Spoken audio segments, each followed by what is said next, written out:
Kurumjari. Yengbi Punamakpu Impact News Discussion or Agenda Manipurda Taram Nokchari. Ngasigi Agenda Manipurda Kanjagatori of Homase Nahan Pokai Giba Bom Nahan Pokai Bom the Madamoraka Show Lakpa Prajasing Soanba Lona Nahangi Pokai Batukak Natana Lisangsina Manipurda Miam Tin Mumsing the Pokai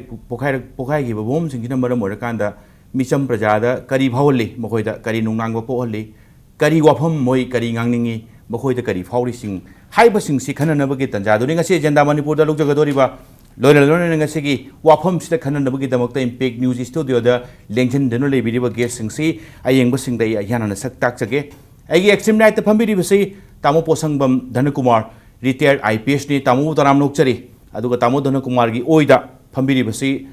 Tamo MC Aron Professor Department of Anthropology Manipur University Tamu Sutaram Nokchari Aduka Igi Hek the Pambidi Basi Igi say Togdam Ongbi Santi Devi President Quairamban Nupi Ketel Sinpam Amadi Saktan Kanbalu isi Sutaram Nokchari Nasi Kanan University Nahan say Bomom Pohagre say the Yanan Laxerage Karachunang the Pami Aduga Isena Pokai Bamdu Nahan Pohari Pum Sia Swida Kogi Sinta Pankutuna Lebibane Pokai Matung they say Nahan Pokai Matunguna Pokai Banutuna Karao de Lebi Adu Pokai Matunda Pomay home was in Isi the Power Itil Singdo Karakanja Yagarich Yani Masi Bom Pokai Basi Narang Ahan Basunati the Pokai Dana Dum La Krabani Narangi Anahangi Pokai Basina Pokai Bamdudagi Koi Sang Matonda Kanogia Kogi Mujangi the Sari Badugi Hektina was Sangdo Aduda I Pamaga Labani Laving Ace Dada Makonji Yam Hona Torakanda Kogi Katel Sang Matak the Kupi Bazing Hase Sigi Matakta Nungreng Mayamje Joy Long Zaitar Haitare Ade Masidi Yam the Sun Nakna Labagi Kainosu Oire Aduga Makol do Koi Tangduna Yasan Ba Degi Maku Kantruki Mayamje Katin Manung the young long at the Paisala the Koi Ahel BP Labor Corpus Diabetes Labor Yami Mayamzilo and Pakatna than a toe the Pongako Pakat Canon Masing Jepoi sing Pitatan Kotan Atang Pomo Pokai Gravan Tang Targas alone of which mine Pazan than to you and I Koi Lamine Tawudabu Boom Pokai Begi Togdok say Ima Kaitel Haitare Kaitel Quaiman Bazar Hibasi Manipur the Lady Ba losing Loyagi Tampaki Lam Kangde Loinamak Chingi Kangde Masay Karba Tobagi Lona Balakpa Yadigi Degi Puraga Yolunaba Low Bachi me Yang Kung Bahaitare Adegi Lady Bamayam no Magilupamanga Taratang Tungana Vaina Masday the Changaga Sentam Oiga Sahi Yama was all of a Helsing Su Laga Potaba Dona Tobama Pum Amasu Oi Indira Pak Kogi Sahid Minan Manungse Sidasu Hal Oraba Ritiar or Bakangu Haksatop Chasin Tondana Lazabama Pama Maneva Ada Masda me so I'm no Puma Zagasda Hakitan a bomb Bokai Haitare Katian the bomb Bokai Basi Tangatana Koida 2015 February 14 Dam to Pokaire Aduna Akogi Picket number 2 Mayamna Kogi Akoina Imunu market and a Torisha. She does almost Pokaire, Adusu Pokaivan Numito, Adum Inacta Pokaivan. Aduga, Amunamu, Adu Matung the temporary market on Pokaivan me, Yamama soaked on the Togre. Highly sincere Nahansina quiz the Pokaire com, Johnstone School Gi, she the known temporary market set Charise, see the Pokaire. Hojiti, my bell Mayam, the Parza Sukalangan in the Kali Koyu Wakanda. Boom, she Kari Haitare Boom Hibasi Rose Guladi Nativa Adamasi me had another me she never posak amaneva Aduga Masi Aquina Kanjava the D I Ireba Ganana Bohonavada yet never single lambato none of the Magda Tamba Kulain in a low way about Quidi Ado Hojiti Masigi Kulaise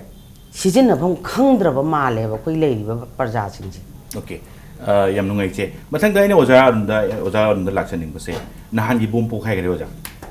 Togdokti Nahangi Duki, Tanjadu Lobo wanting a sigage and Manipura, the Wali Sang Sina Manipura Pokai bombs sing say Maruina, public placing say Yam Toina Pokairapa, Bisham Braja, Sopa, Siba, Nabum, and whole of Pugipo say. As a whole, Sigi Toriba Togdokti, being a right citizen should be condemned, Hibi Toribra Kari Hibi Newjams. Equina. hojik lei ri ba pot chi da ani thong yeng ba yai amana pokhai ri ba bom gi magi lichat chi magi yamna discrete oi ba mong da bom ma pokhai ba duga matam khara amuk lei ba duga target chi kara da noi ba khang da ba duga pokhai ri ba sigi maram even claim to ki da ba bom pokhai ba mayam ma su lei re aduna magi justification nama bom si pokhai ba gi justification se karam kamaina pi ga dori no hai ba gi achuba question nama lei maramdi tauriba potse kano koida jingnaba yaba pot mayam ma lei andaki kano se ngarang han pokhai riba bom si kanam chana claim tawdri aduna kanana pokhai halibano kaito wegi pokhai halibano haiba sida jingnaba pot mayam ma lei bi yai aduga 15 August naksal banina mache lal hoba singna tawbo oiram gadra haibagi jingnaba su dum lei maramdi 26 January yaiba aduga 15 August haiba mache bom pokhai ba matam moina tawbagi pot ama ekoina uwa duga miam gi kano da su leiba dugo a particular incident adugi ti kanam te claim tor pa leitri aduga tawta raga namado purely military action namagi wani arm action namagi wani aduga maduna hana 1980s da tawkiba kano gi political propaganda magi damakta tawkriba bom pokhai ba ambush to ba even kano na ba ko na ba tawkriba mayam 1980s da tawkriba pot aduna propaganda gi kari gi pot ni aduga 1990s da amu tawkriba magi social evil sing ase hat ka dabani tu ka dabani na tawba corruption gi against tawkriba rapist sing gi against tawkriba maduda season na kriba bom maduda season na kriba nongmai gi kari gi pot ado propaganda gi wan adubu 2000 gi matungda lai iba bom pokhai gi magi or mi marak yumlak ta langchal lamba natraka kaino tawba sa masi magi arm action noina dang tawba propaganda maksu natawa aduga heta lan hobagi ata regular ar kaino natraka na irregular kaino ma warfare ama natraka na regular war ama tawbagi mong su natawa aduna potsigi justification se karai degi lep ka dori bano haibagi pot ama lei then atopa issue ama na thogle iba potsida aina ngarang na han thuiba bom pokhai gi bazar mayai da adusu kaino da mi haipet chinna rakpa matam swai gi matam sida pokhai riba then angang ama yaungna minor angang ama yaungna ga sokpa kaidoba madugi potu leiraga su aikhoida hojik la iba poti sigi pau simaga tha makhai amgi mamang da sanmilana sarai hen batu e haibasigi pau simaga pau ani si punna thamma kan di pot ani amakhak thok le eba madudi Manipur gi rajniti gi scenario sida aikoina lalhobada di akoin haire noi hingsa thadu aga noi tholo aduga peace talk tawsi adu tawsi then negotiation tawrakanda peace negotiation tawrakanda ceasefire tawrakanda noi apam pam da du khanerasi haibagi apil lama mado consistently 1980 dagi na hojik pawsa adum haidena la eba adugi port asi na hingsa yaudrakanda hingsa yaudra su nakoina pami ba rajniti gi davi asa aikoi khanaba yani hingsa yaudana peace talk torga yani duga tauge hairaga su non violence means tawna haibagi pot ama duga soma kandana na sanmilana sehitara taru magna non violence means da magna seasonary means asa masi sehitara taru leire ai tawya ba tawram me adu do oigadaba mandre aduna ai tu ani dana tangma panda tu ani na hairiba adu roboidi aikoida lai iba pot asa wahanga ma thokle eba karamba means na bu hena chummi ge nan violence means to su fati na haire aduga machina mi se 1980 dagi yamna kaino se adugi mamang da kapa nongmai kapa si 1980 gi mamang da hore haiba bu mayamna kungna kapa pa si 1980 gi matung da lakani na 1980 dagi na hoji pawu si da yamna kui na violent situation namada manipur gi myam che thamba si na miyam gi psychological oiba pota miyam gi rajniti gi oiba pota miyam gi social life ta acho ba amang ma pire maduma mayam hainaraba pot ne adu thado akanda aikoi gi pain da bakara natre haragana discontent aikoi na pami ba rajniti gi dabi singa sa non violence means yaudna phangani haiba sa masigi pochima then atopa amana madu thado akanda aikoi apamba ma state ta haiba matam da non violent hoiba pot amada sarai hen na sidri bau sarai hen ni na haiba then demonstration to bada angang sing da tear gas capsule liba then again kitang JCILPS ki magi movement chat matam da demonstration na lakjaba matam da seasonary ba police ki force adagi paramilitary ki force madu da seasonary ba tear gas madu da seasonary ba rubber bullet madu da seasonary ba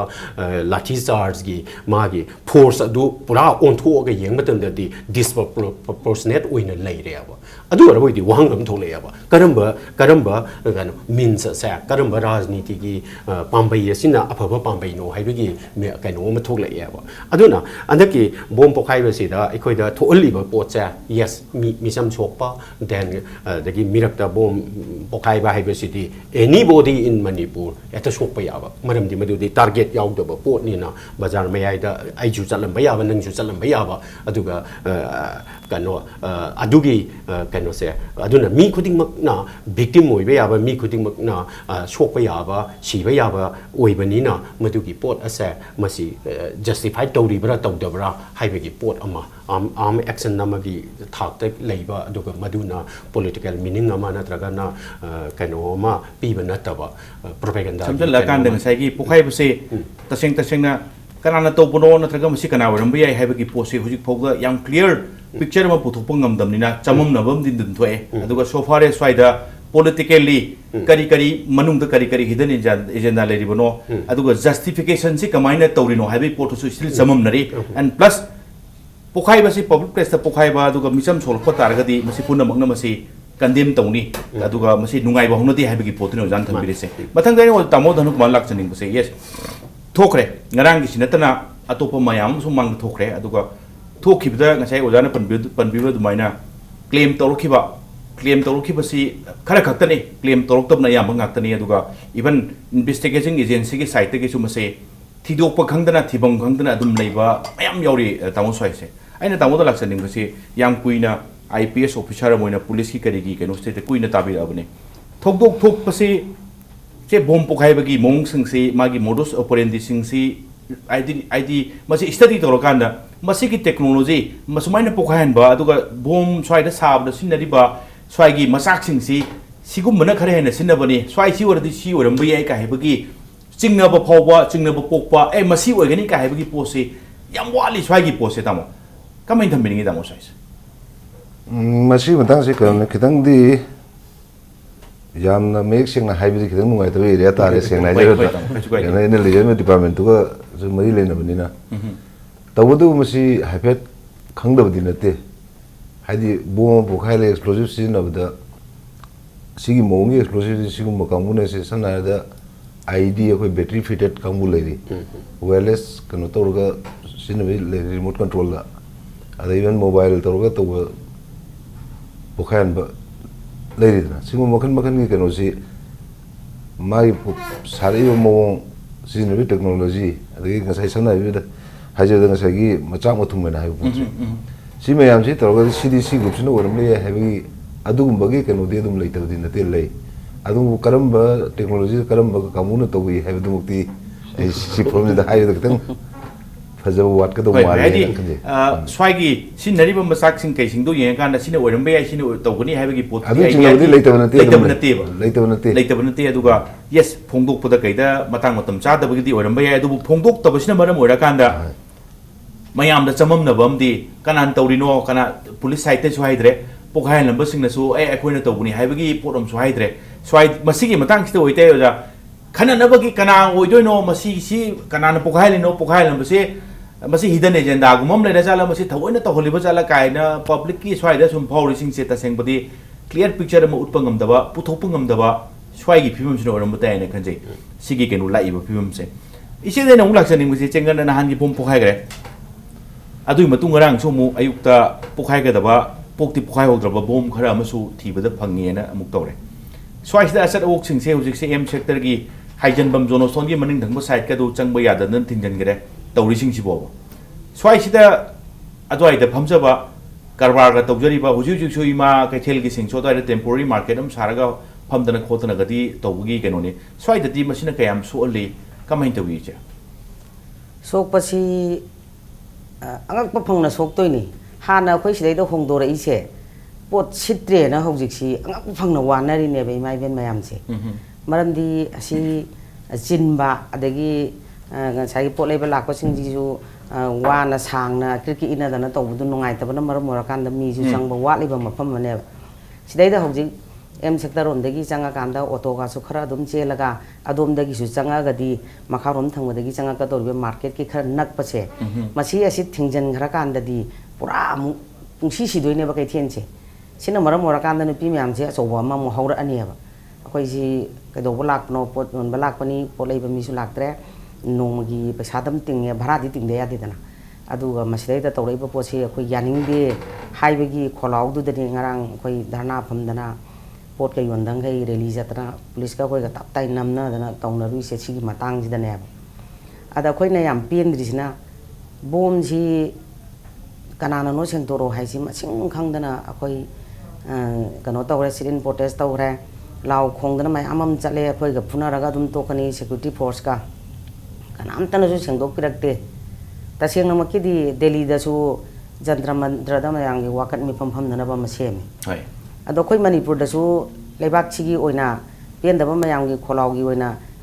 वाकट मिफम फमबम अमा सेमबिराबा हाय अदुगा बोम लंगनिबा मयांसिगी बोम लंगफम अमा तोंगाना मी सोइदोबमदा सारगा थमगदी अखोइ प्रजासिदी सोक्ति सोरोयेबा मोई पेंदबदो हारगा अदुगी लंगबनेना हारगा तौरदी फनेना खले अखोइ वाखंदा काइगिनो हारकांदा बोम जिना मरम ओइराकांदा अखोइ SIAM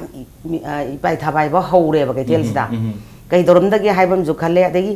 चिनबा मरकसिदा मदु तौरकोदा अखोइ मसेन इनाबदा अदुमी stock तौदना Sido याम राजाने लेरिसे पुखाइबगी पानबदु नतबा पान सेनबा इनाबदु पानबा नतबा अखोइदि असि चेंथोकम सुंलै लैतरेबा ममांगलोम थांबदना जोनोस्टोन की वाल लेरे मनिंगदना शहीद मिनर की वाल लेरे सोम मतोनगा खतनेबा चेंथोकना दोइसे असिदा मी लिसिंग अनि फम्मे अदगी लैबा योनबा लाकपा मयामदुगी मी सिंगदुगा पासलगदी असिदा मी लिसिंग मंगा दे दुम तिल्लिनेबा नुंतिगी अरुम अखोइ मसेन मक्तदा इंथुनबदा दुम कायदना दुम सिनदोइने ने सनदना अन मसे कोइ यान खरगा नोइबने फर दुम ताबदा यावनि अखोइ गुम म्याम याव यम नुंगैसे यम नुंगैरे हुजिक एजेंडा मणिपुर की तांकक्सी यम नुंगैबा यम नुंगैना चंखेलक पखनबगी तंजादुनी अदुबु कमर्शियल ब्रेक अमगी तंजादु योरे ब्रेक की मतुंगदा इम्पैक्ट न्यूज की डिस्कशन अवर एजेंडा मणिपुर मियाम मरक्ता मु पुदुन लाक्सगे याम थुन हंजरके चतुपिगिनो इम्पैक्ट न्यूज मिंग तादुन मुक लेबियो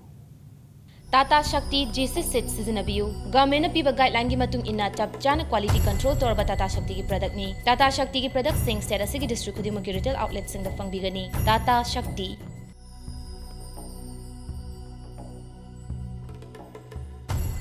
अपन फिटनेस सेंटर ने सिंजब मणिपुर की ख्वाइदगी चौबा केस प्राइस ओरिबा 6 स्टेट लेवल ट्रांसफॉर्मेशन चैलेंज 2016 पाक्थुकजरगनी अगस्त 8 प्रिलिमिनरी राउंड नवंबर 3 फाइनल राउंड लोइना ग्रैंड फाइनल नवंबर 22 द कंपटीशन असि थाउंगी मनुंगदा मसागे रुंबा हेनबा मदि वाटपा मियोसिंगना मसागी नॉर्मल वेट थमदुना चुंग फिराल चाबा चांगदमनबनी सरुक याबियु first positions 1 lakh second position 40000 third position 20000 fourth position 10000 five positions 5000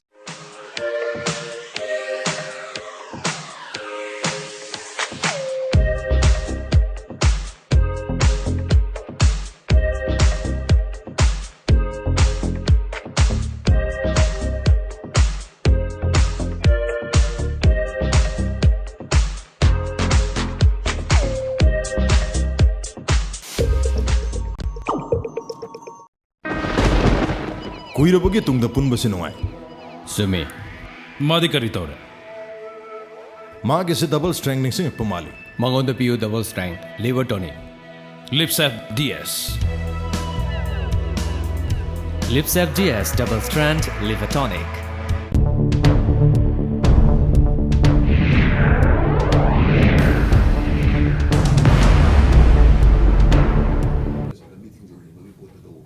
break की मतुंगदा येंबिरिबो पुनमकपु इम्पैक्ट न्यूज एजेंडा मणिपुरदा अमुखन तराम नोकचे ओजारुन स्वाइदा इना ओजारुन दमुक लाक्सनिंग एंगल से हुजिक से ngasai main di tauriba nahan thoiba phom sing and plus mamang da hoki ba khara da su adum at the heart of the city oiba nahan gi thoiba phom sing su dum security zone hai tare haidi CRPF khangde M sector khangde maning khangde ban police ko su dum adum leibadi jaga ne ado swai da lai ba wapham se adu kungna leiba and plus matam khara numit khara nei mang dagi bajam nung se operation ga tawtuna khothna 15 August naksalak bagi routine combing operation tawtuna khothna yang kana chatharak pa tanja state da hotel aga bomb plan ga tawbu khopoi matang se some here say like ekhoi gi lekai da kai da dagi hotel da kai da gangna ba ahalaman haidi mase clear picture ma leitaba haidi claim su torok thaba adi kanana to hon banu haibasi tangdang mo putok pusung ngam da ba swai study speculation bham na sagat bagi chang si yang wangi haite sagat pasing sigi manung da laiba keno se Imphal manung se greater Imphal area assembly segment tare tagi afaspa armed forces special force loktok hai swai se pusalangna ba ya ba haidi denotified che haidi afaspa denotified area ne hujik se swai se afaspa amon na thamjalakna bagi pot ki swai se tawrab jala kaina ngangna ba pot khara ka tholei se ja masi kamai to bojano tasengna masi chumdori jala mayam pa ngangna boi jala kamai to bojano ai khoi na yes speculation nai du di yamna lei aduga speculation sing asigi magi rationality ama laita badi nate magi foundation nama leidana mayam se ma ngangna ningi ba mana speculate tongri ba pochita tongna pangap tane hojik yeng ba yari badi heart of the city da pokai bani haiba chimna akoina city gi kaino se da Manipur gi map yenga kaidano pokai se Imphal da ni Imphal gi kaidano mayai da ni na haibegi wani aduga nahan gi mapam du makti Imphal gi khwaidagi mi chinba mapam chunate khwaidagi kaino tawba mi yamna chatpa kaidawba daga kanboi mayam chat thok chasin tawba jaga na ti aba yamna kaino gi akhoi gi M sector gi lambi se changa ga kaino ta museum mamang aduga kaino tariba fairway ge tariba swai si di mi chat taba jaga ni auto gumba kari gumba mi sing chat pane haba aduna lalhuba sing asina mana target tawdana mana pokai ba matamda mana isam chamna kano se 15 August la eduna noi mem kanam thula anu ekoi ban gaura ani adu tawrani haibagi warning bomb man oina tawbo oiraga na mi so oida ba kai to ba aduna atopa jaga ma da nahamuki kano da ekoi na chahi khara da ekoi na 13 August ma di 26 January gi 15 August ma di 26 January gi sigda di turen mapan da pathi komthi da dustbin da kari da tawrum ba pot ne ha aduga hojiki aduga Imphal mayai da dagi major khunda kari da tawba aikoina ugre madugi motive tuna tongan ba amani aduga nahan gi mafam jidi mi yamna chatpa kanboi ga yam leiba Manipur police yamna leiba commando yam leiba CRP yam leiba dagi army na ga drin tawon ba mafam din nati ba tongan ba kitang kaino ne ba adu leiba aduga adu leiba ni na madugi mafam da lalobuna pokai halam doi chi kari gi no haibagi bahapna sagalakwa mayam amada hauji haibiri be speculation sing du speculation na haibi ai maram di madu kanam tana praman to bunatri aduga leirammi ba magi device sing adu sizinaraga natraga na leirammi ba mawung du urakanda madu heta pinpoint to we ana ba madu Manipur ki security personnel sing na to we abani haibadugi yamna valid ke no mati ubati natri adugi pot ama then atopa amadana Manipur ki lalhu sing sa kano no mirak ta kano target ai nga sai jaba do target yaw da bada heta mirak ta toba aduga terror kano da kitang lu da language ma da haira kana terrorist ki action khara tawre e therefore aikoina kano sa afaspa gi lothu ri ba sa masi amona thamjan mana fare adana la anning bagi adugi pot ama adugi kano to so ground to so later banati aduna hojik si space speculation ngaktani adubu bomb dugi masak mo aduga leirammi ba mafam aduga oiramba yai haidana koina sagat pa yaba magi motive blast to be motive amadi leibam to idana madugi motive sa masikari no ai du sagala kanda koina bomb je kanana tawri bano aduga ultimate goal to kari no haibadu koi khangba ngamgani na khalle aduga marak sida kwaitigi nungai ri bade Manipur ki lalhobani na leiri ba singa sina masing yam yamba aduga makoi gi activities sa masi yamna discrete way ba mong da aikoina chatpa aduga masing su sum handarak panina aduna hojik sa ꯃꯥꯅ ꯑꯣꯏꯔꯝꯒꯗꯕ ꯑꯣꯏꯁꯨ ꯅꯤꯡꯕ ꯃꯁꯤꯡꯗꯨ ꯌꯥꯝꯃꯕꯅꯤꯅ ꯃꯥꯅ ꯑꯣꯏꯔꯝꯒꯗꯕ ꯑꯣꯏꯁꯨ ꯅꯤꯡꯕ ꯑꯗꯨꯒ ꯀꯟꯁꯤꯁꯇꯦꯟꯠꯂꯤ ꯇꯧꯕ ꯅꯠꯇꯕꯅꯤ나 ꯃꯔꯛ ꯃꯔꯛꯇ ꯁꯨꯝ ꯇꯧꯕꯅꯤꯅ ꯃꯁꯤꯗꯁꯨ ꯑꯃꯨꯛ ꯃꯣꯏ ꯅꯠꯇ꯭ꯔꯦꯅ ꯍꯥꯏꯕꯁꯨ ꯉꯝꯗꯕ ꯃꯣꯏꯅꯦꯅ ꯍꯥꯏꯕꯁꯨ ꯉꯝꯗꯕꯒꯤ ꯄꯣꯠ ꯑꯃꯁꯨ ꯑꯩꯈꯣꯏꯅ ꯎꯕ ꯐꯪꯉꯤ Okay, tamo. Yam nungai tamo. Tamo to Kumar ai ni swai tamo to laksan ning basi. Yes, thau iba thuguk sing se yam deeper investigation amadi mathau ta bra ne khanjai aduga. Taseng na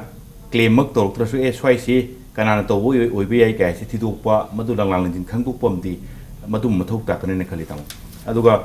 tamo da hojik thamjaning bo wafum se leiriba phibam se akoi gi CCTV camera se tamo hojikti city ayam sing se atop state tadi phajana dum machine install toraga even many of the crime akoi da pokhai ba khokai ba thima akoi swai da khara hena thopai wani aduga atop phom da se any kind of anti-social akoi gi crime sing si loina machine CCTV footage da masi investigation torokanda masi yenga kanda phaba punba adagi kanana tobuno khopuno kai si masi yam lit oina masi puthokpa phaba gi poche tamo chasari tamo swai sida Hujik leriba Manipur ki phibam seida hujik loinaba kano tawdrasu silliba city manung sing se phajana CCTV camera se phajana well install toraba phajana function toragadi sigumba crime sing se handan bada khara makhai di mating oigani yam sauna mating oigani haibsi tamu kari mot thambeni gi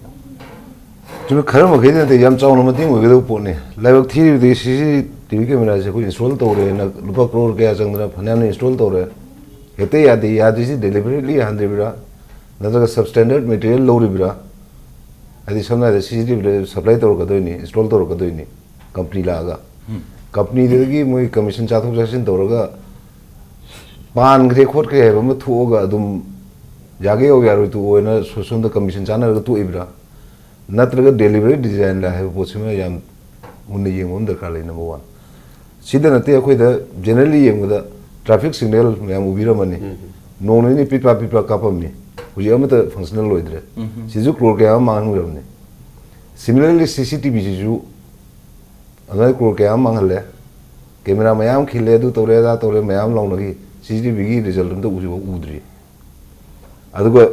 maruena traffic signal gi hena important with the CCTV jini. From the security related ni aduga Manipur se conflict zone le yani. Yana conflict situation le isi last 30-40 years le avne. सीधे द CCTV गुम्बा करीगुम्बा modern technology सिजिनरगा यारेंगे security बिफर तोनो खनो मोता मसिंग अच्छी बहुता फजन फंक्शन तोहंद्रिसे मसी आईडी अखोय अथॉरिटी याम चांग सोइबा मनी न खंजे ngरang na handasu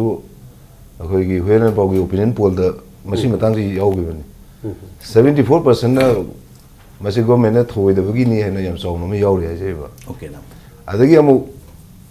ngasai ojaru tapi kiwa kanana pukhain mano kari no naharo na toribra natraga lalawu na toribra natraga atopo agency kamu na toribra heavy poche masi dai na poinam khatang thamjeni nahan bu mo pukhai ri mafam jigi maram cha da bai maram ojaru nang sai da habi re adu da juna te hek pukhai ko nongan mo amona same area adu da hek exact mafam du na ta ju meter khara dang nam na ga within 24 hours from here see me na hekta bada yana phagi mangado na ta yana chingning ngai go pot ngodi oi bra in khale and swai matang the speculation amui na hingal kadri masin na haron na tawri na traga na atopi agency na some motive amadi tawri bra chingna be hingal li si de ne man ding ngasi bum bo khai re hard of the town ni security coverage pi yam live area ni leju leju ni C office कराई दि Housel लगतना करम group न उला आगा Bum Khillar दुइनो okay तम हाइदि थोइबा थौदोखिना अखोय प्रजा सिंगदा चमम नबा अदुगा वखल पंगसादा सागत प याबगी फिबम दु ओहेलकपनि हाइबनि दामो सम सम कांदा अदो मदु खनरिबा मियांग वखल लाइदो लाली गायना हाइरुबो याबगी वफम दुन नते लाली हाइबे या दबद नतना मुय लुरई पोती प्रजा से ऑलरेडी सेंस ऑफ इनसिक्योरिटी मगी मखादा लेरियो होय कराइदा करि मफम द करम थोदु थोकदन खंगदबा ꯌꯨꯝꯗꯒꯤ ꯏꯆꯥ ꯏꯅꯥꯎ ꯊꯣꯛꯈꯤꯕꯗ ꯀꯔꯝ ꯀꯥꯟꯗ ꯍꯟꯖꯔꯛꯀꯗꯣ ꯒ꯭ꯌꯥꯟ ꯃꯦꯟ ꯇꯥꯗꯕꯒꯤ ꯄꯣꯠ ꯑꯃꯗ ꯂꯩꯔꯤꯁꯤ ꯀꯨꯏꯔꯛꯑꯦꯕ ꯍꯣꯏ ꯃꯗꯨ ꯍꯣꯏ ꯂꯥꯁ 3-4 ꯏꯌꯔꯁꯤꯗ ꯈꯤꯇꯪꯗꯤ ꯍꯟꯊꯕꯗꯧ ꯇꯧꯔꯦ ꯈꯤꯇꯪ ꯇꯪꯗꯨ ꯂꯩꯇꯥꯕꯒꯤ ꯚꯥꯕ ꯑꯃ ꯂꯥꯛꯎꯔꯦ ꯂꯥꯛꯎ ꯄꯣꯠꯁꯤꯗ ꯍꯧꯖꯤꯛ ꯃꯐꯝ ꯈꯪꯗꯕ ꯄꯣꯠꯁꯤꯗ ꯑꯩꯈꯣꯏꯅ ꯉꯁꯥꯏꯒꯤ ꯅꯍꯥꯔꯣꯟꯅ ꯅꯠꯇ꯭ꯔꯒ ꯑꯦꯟꯇꯤ ꯁꯣꯁꯤꯌꯦꯜ ꯑꯦꯂꯤꯃꯦꯟꯅ ꯅꯠꯇ꯭ꯔꯒ ꯀꯅꯥꯅꯣ ꯀꯩꯅꯣ ꯊꯧꯗꯣꯛ ꯑꯃ ꯇꯧꯕꯗ ꯁꯣꯛꯀꯗ꯭ꯔꯥ ꯍꯥꯏꯅ ꯀꯤꯔꯝꯕꯗꯨꯒꯤ ꯃꯊꯛꯇ ꯑꯃꯨꯛ ꯍꯦꯟꯅ ꯆꯤꯡꯅꯕ ꯑꯇꯣꯞꯄ ꯑꯦꯖꯦꯟꯁꯤ ꯃꯌꯥꯝ ꯌꯥꯎꯔꯕ꯭ꯔꯥ ꯍꯥꯏꯕꯒꯤ ꯆꯤꯡꯅꯕ ꯂꯩꯍꯜꯂꯛꯑꯒꯗꯤ sense of insecurity sum hingal mani hingal lakpa phibam lu salak koi wahum dani tamo yam nungai tamo mathang daina ojarun da mo hana mung lak chaningi se huju hujuk lei ba khoi ki Imphal city gi manung gi oiba khoi CCTV gi keno se haitar installation gi masigi keno se data se hepetang ei sum oja adagi amasung lengbi eba gate sing da sum charaw pom thamjage oja hojik phogda number of CCTV khoi gi Imphal manung da sigi Imphal area sta install to grese 155 ne aduga number of CCTV khoi gi VVIP gi leiriba jaga sing da sinari se Raj Bhavan da kunganipan 28 CCTV install to gi aduga number of CCTV CM Banglo the my surrounding install to risina 27 ne punna ngasai gi leiri 155 ne aduga moigi Rajbhan da sinari si 28 am leire gu sieng bi da 27 am lei thokre haidi almost 1/3 of the number of CCTV see already so the sinagre to udi yam lu bomaram yam hen maru bomaram am dik sinar busu yani khali aduga hek yam kuidri bida 2016 gi March ki assembly 2016 da pangtok ki assembly session da deputy CM na tham gi base hujik leiba lemhoriba round about 100 se gi manung da BBIP gi da khara oja leigre ko ja aduga lemho bo chama muksi पाब कांदा चाम around चाम से अतोप अखोगी city की area market area ओबे अदुगा सम important place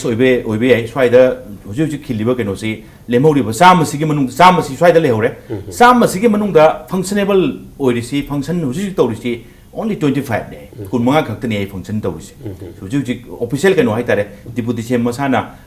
honorable deputy CM masana assembly da thambi ki report ni aduga plus amuk laina atopa mana same sigi numistei da chief minister na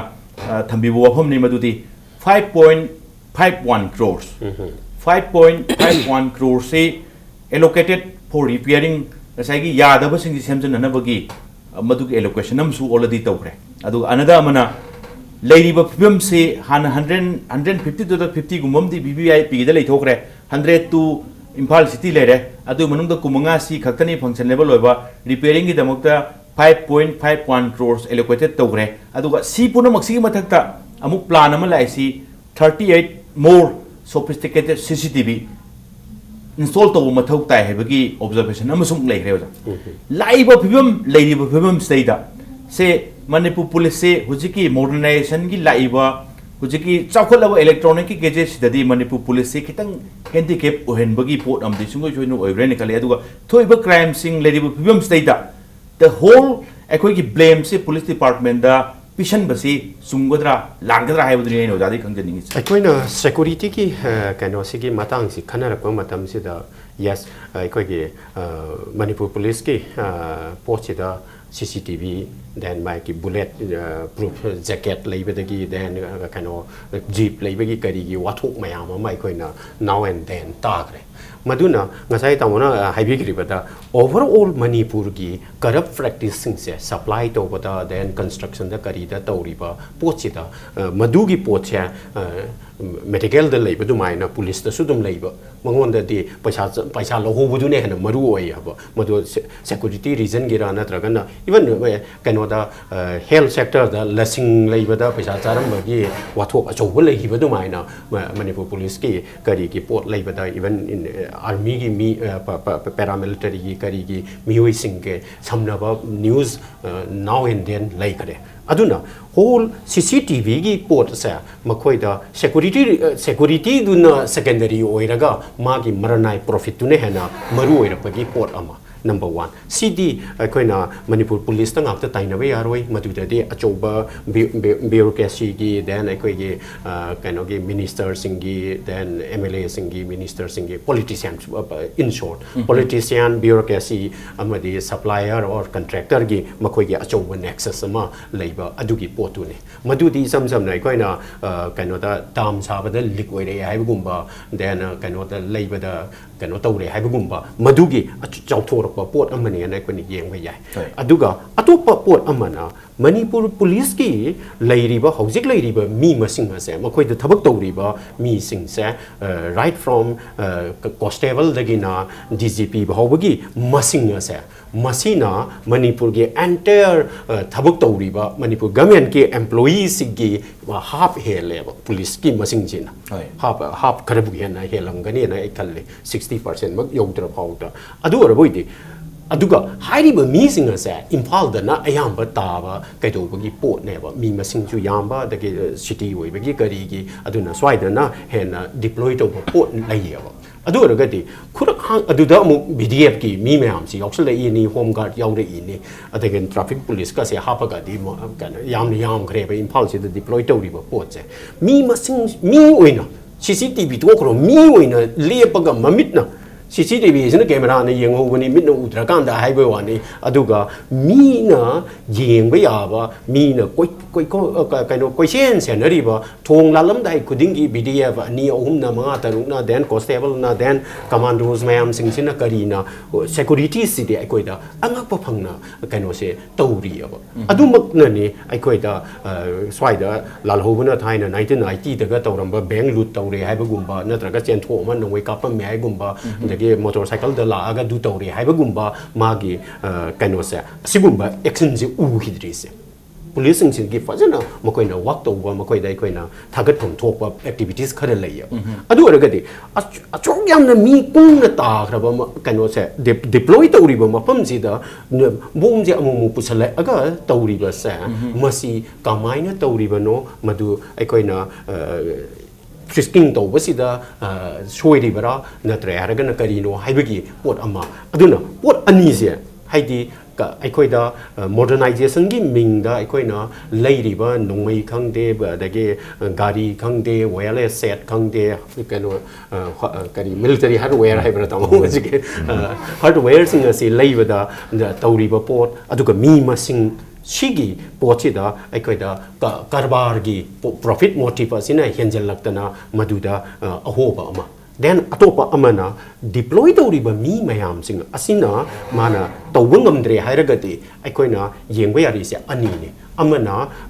Canosi, Mapandagi Latrabra. Impalgi Manunga dum bombs, Impal Manunga dum labor. I don't know, Mapandagi Pusalak Panataba, Impalgi Mapandagi Porapanataba, Aduga, Madugi, Bomgi Mumenas, and Natraga Nomigi Mumenas, illegal nomising Sigi, the illegal bombs in a Sigi, Mumenas, Equigi policing us in a detector Wungam Dre, Hiragati, police training the Karagan or Masana, Swedi Hagasima, Equi Upanga. I don't know, Anina, Quino Uri. Like CCTV, Matung CCTV, Pasana Matokan, Madu Matokare, number of Ladiva personnel, since police personnel in Yamuragati, Heidi Tangai Fadana. Came young to the Masingo documented Yamrema to the Fazana Aqua, Fazana Protector, the Gumbum to heavy of home the London Village. Yam Nungaiba, Nasiki, Agenda Manipur, the Kanu, Wapum, Yam Fazana, Kanabaya, Dum Kanagre, and Lobote. At the Lord Pose, or the Town 60 minutes, any whom was a like 7 minutes, I select, which is Agenda Manipur topics open to Okanda, Tambining Ba, say Tamugi mode, Ozagi mode, the issue, Tambining, what I cut the Adugimatum to Lominis, Yana Tamoda, Atopa Kari. Hangang passing, high giving to the water of Hangang Bakun reality.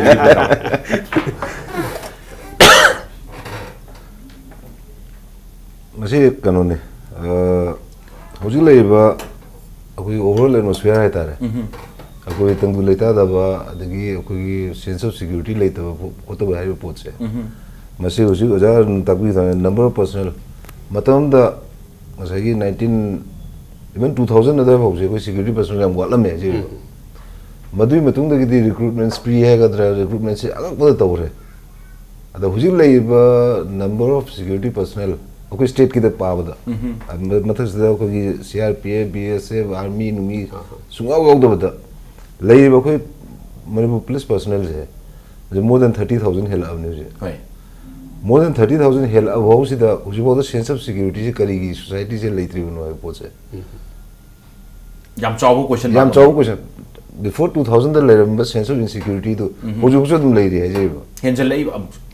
Hengel lai makti hai da bai hai Hengel lai makti hai draga su At least adum lai pangan di handa da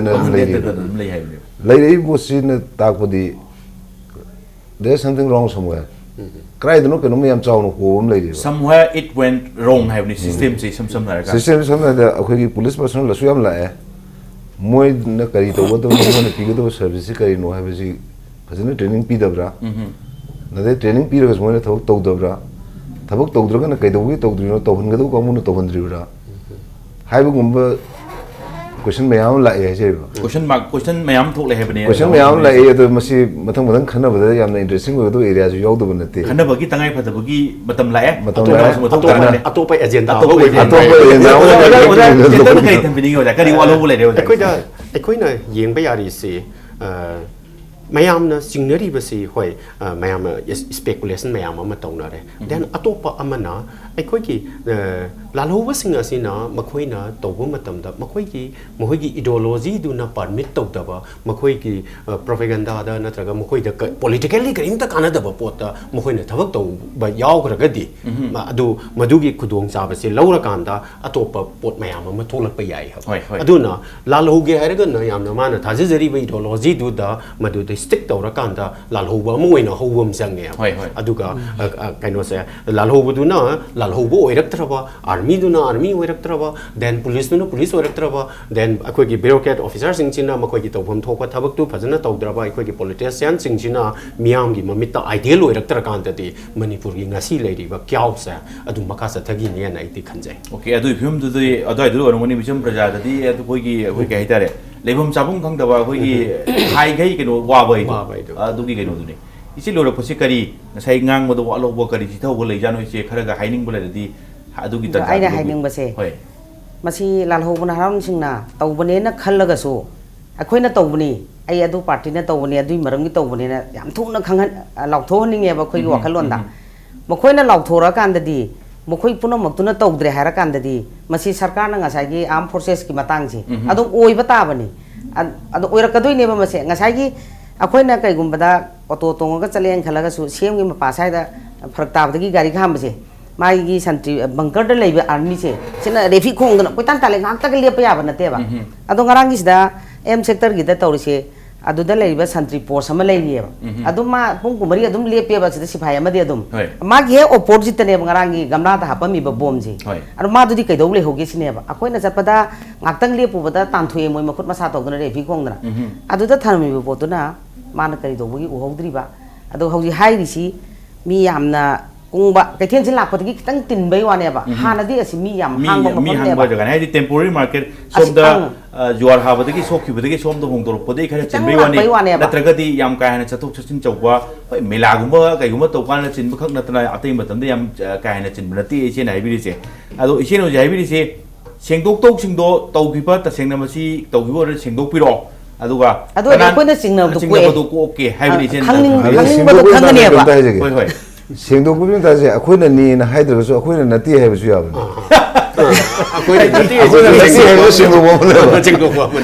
ꯍꯥꯏꯗꯤ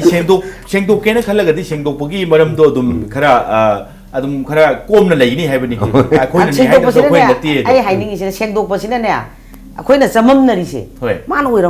ꯑꯣꯏꯔꯝꯒꯗ꯭ꯔꯅ ꯑꯩꯈꯣꯏ ꯃꯌꯥꯝꯅ ꯌꯥꯝꯅ ꯀꯨꯞꯅ ꯅꯩꯅꯕ ꯑꯗꯒꯤ ꯄꯨꯂꯤꯁꯀꯤ ꯀꯔꯤꯒꯤ ꯃꯌꯥꯝꯅꯕꯨꯗꯤ ꯂꯣꯏ ꯈꯪꯉꯝꯒꯅꯦꯕ ꯑꯗꯣ ꯑꯩꯈꯣꯏ ꯏꯃꯥ ꯏꯕꯦꯜꯁꯤꯡꯁꯤꯗꯤ ꯑꯗꯨ ꯌꯧꯅ ꯈꯪꯉꯨꯕꯗꯤ ꯅꯠꯇꯕꯅꯤꯅ ꯑꯗꯨꯃꯥꯏꯅꯒ ꯁꯦꯡꯗꯣꯛꯑꯒꯗꯤ ꯅꯍꯥꯔꯣꯟꯅꯁꯨ ꯑꯝꯇ ꯅꯠꯇꯦꯌꯦ ꯑꯗꯨꯗꯤ ꯃꯁꯤꯒꯤꯁꯦ ꯑꯥꯔꯃꯤꯁꯤꯡꯁꯤꯅ ꯃꯣꯏꯅ ꯊꯝꯖꯤꯜꯂꯀꯥꯟꯗ ꯑꯩꯈꯣꯏ ꯃꯌꯥꯝꯁꯦ ꯆꯪꯍꯟꯅꯤꯡꯗꯗꯅ ꯅꯠꯇ꯭ꯔꯒ ꯏꯃꯥ ꯏꯕꯦꯜ ꯃꯌꯥꯝꯁꯦ ꯁꯤꯅꯕ ꯁꯣꯛꯅꯕ ꯍꯥꯏꯅ ꯇꯧꯕꯅꯤ ꯃꯣꯏ ꯀꯥꯡꯕꯨꯁꯤꯅꯅꯦ ꯀꯥꯏꯗꯣ ꯈꯟꯖꯒꯗꯧꯗോ ꯀꯅꯥꯅꯣꯁꯤ ꯈꯪꯗ꯭ꯔꯕꯅꯤ나 ꯁꯦꯡꯗꯣꯛꯑꯣ